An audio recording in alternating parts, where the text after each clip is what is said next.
World War II ended nearly 80 years ago, but some of its darkest secrets remain buried. Join me as we uncover the mysteries the history books still can't explain, and wait until you hear the last one. It may change everything you thought you knew about World War II. The hunt for Nazi gold.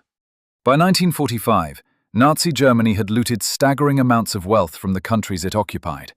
Gold reserves, priceless art, jewelry, rare coins, even sacred religious relics. As Allied forces advanced, much of this treasure vanished. Some was discovered in spectacular finds like the Merkers mine in Germany, where American troops uncovered over 100 tons of gold bars and cash, hidden deep underground. But a huge portion, possibly billions in today's value, has never been found. One of the most famous legends centers on Lake Toplitz in Austria. In 1945, witnesses reported trucks arriving in the night and dumping heavy crates into the deep mountain lake. Years later, divers recovered Nazi documents and counterfeit British currency from the lakebed, part of Operation Bernhard, a plan to destabilize the British economy. But many divers believe some of the remaining sealed crates may contain gold and other valuables. Another enduring mystery is the Gold Train of Poland, an armored train supposedly loaded with gold, art, and other treasures, hidden in a tunnel system beneath the Ural Mountains as the Soviets closed in. For decades, treasure hunters have searched the area, with occasional radar scans suggesting there is a train-shaped object underground, but no excavation has yet confirmed the find. There are also persistent stories of Nazi gold hidden in salt mines, deep forest bunkers, and even sunken in the Adriatic. And here's where the mystery deepens. After the war, Allied intelligence, particularly the OSS and later the CIA, allegedly used recovered Nazi wealth to fund covert operations during the Cold War. If true, that would explain why some treasure locations might still be top secret to this day. The death of Adolf Hitler. Berlin, April 30th, 1945. The city is burning. Soviet artillery is shaking the ground above Hitler's underground Führerbunker. Inside, the dictator who once controlled most of Europe is now a pale, trembling figure, only a shadow of the man he once was. The official story says that sometime around 3:30 p.m., Hitler shot himself with his Walter PPK pistol while biting down on a cyanide capsule. His wife of just one day, Eva Braun, swallowed cyanide as well. Loyal aides carried their bodies into the garden above, doused them in petrol, and set them alight, honoring Hitler's demand that he never be captured alive. That's the account told by the few surviving witnesses inside the bunker. But here's the problem. No Allied soldier ever saw Hitler's corpse. The Soviets, who took Berlin, claimed they recovered his remains, but then began issuing contradictory statements. Stalin himself told US officials in July 1945 that he believed Hitler had escaped. When the Soviets eventually released photographs of supposed remains, including a skull fragment, forensic testing decades later revealed something shocking. The skull belonged to a woman under 40. It wasn't Hitler's. So, where does that leave us? Some historians argue this is nothing more than confusion caused by chaotic battlefield conditions, that the real remains were quietly buried by the Soviets and kept hidden for propaganda reasons. Others believe the dictator fled, possibly to Spain or even South America, using one of the same rat line escape networks used by Nazi officials after the war.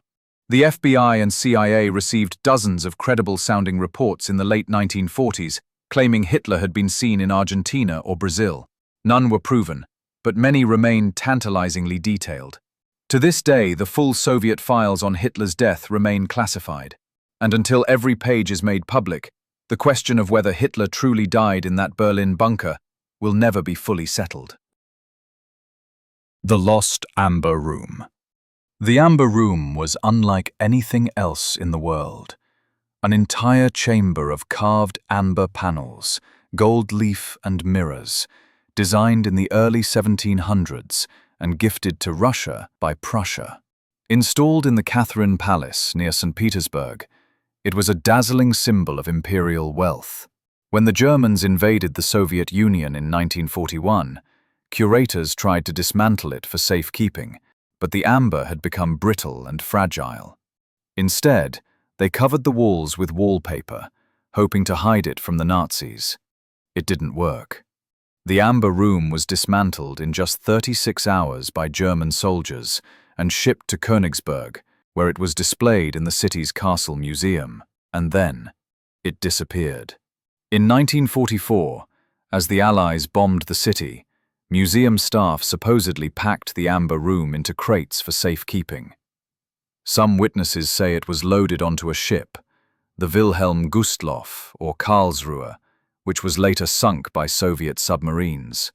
Others claim it was hidden in a mine or bunker in East Prussia, sealed off by retreating Germans. The Soviets searched extensively after the war, but never found it.